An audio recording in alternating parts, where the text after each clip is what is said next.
Tu jau gadiem sapņo par skaistu dārzu, bet kur lai atrod tam laiku? Vasara atnāk un atkal tas pats, pārpilni dārzu centri, tūkstošiem augu, un tu stāvi tur domājot, ko lai stāda, lai izskatītos labi visu sezonu.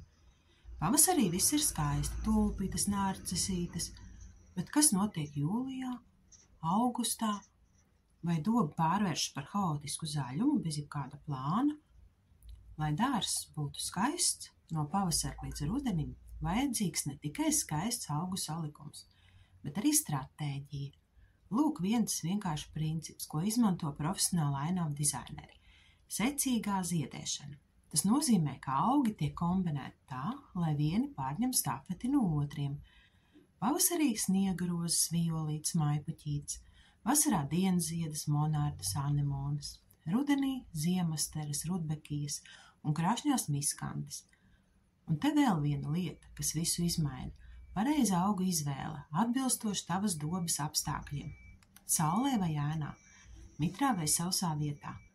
Ja augi ir pielāgoti videi, tie aug bez liekām rūpēm un zied gadu no gadu. Daudz domā, ka skaists dārzs prasa milzu darbu, bet patiesībā tas sākas ar labu plānu. Kas tavā dārzā sagādā vislielākās rūpes?